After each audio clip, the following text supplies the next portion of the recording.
The American Musical Theater, an informal workshop in a series of television biographies of people whose personal contribution to the musical theater has made it a native American art.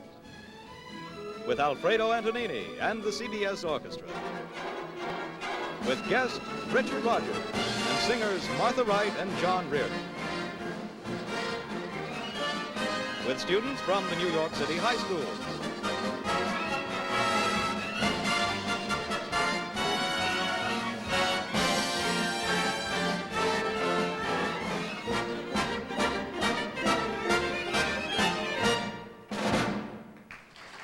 And the host for the workshop, Jim Morse. Thank you, Maestro.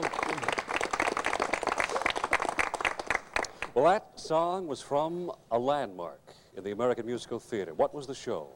Larry?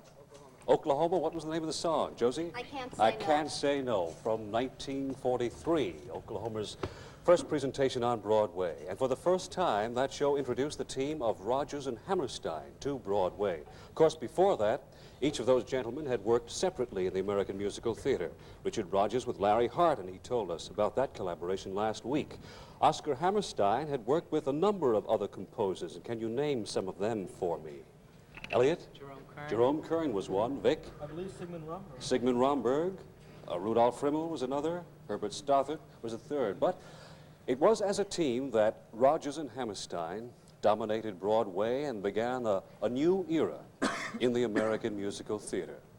And here with us today to tell us about that new era and about his partnership with Oscar Hammerstein, back for a second visit, is the foremost composer in the American Musical Theater, Mr. Richard Rodgers. Let's greet him again.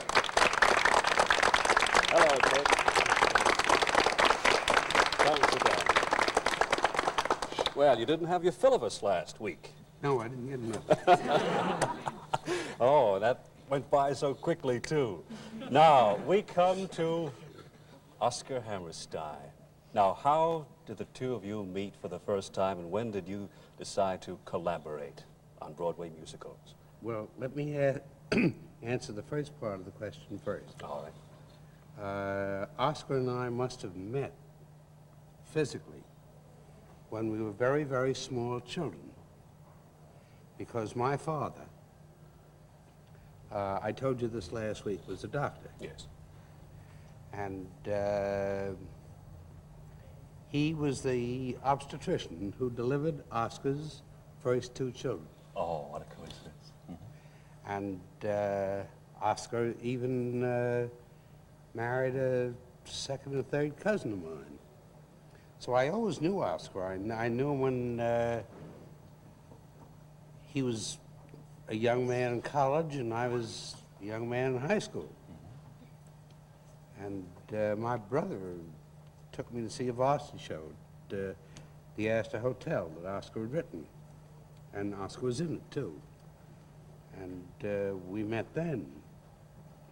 Then a few years later, I wrote a varsity show with Larry Hart.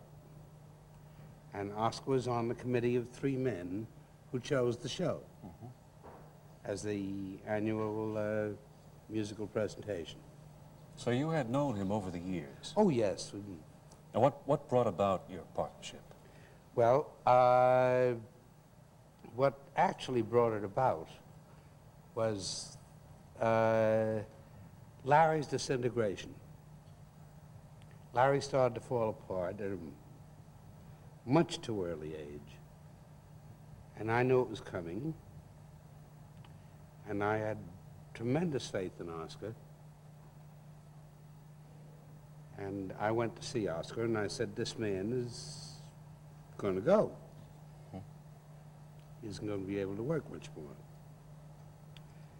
What would you think about working together?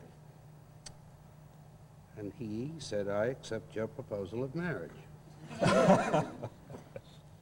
And within a couple of years, we were working together. Great. Larry couldn't work anymore, and Oscar and I started with Oklahoma. Vic has a question. In collaborating, how is Mr. Hart different than Mr. Hammerstein? Well, you think of it, and that was it.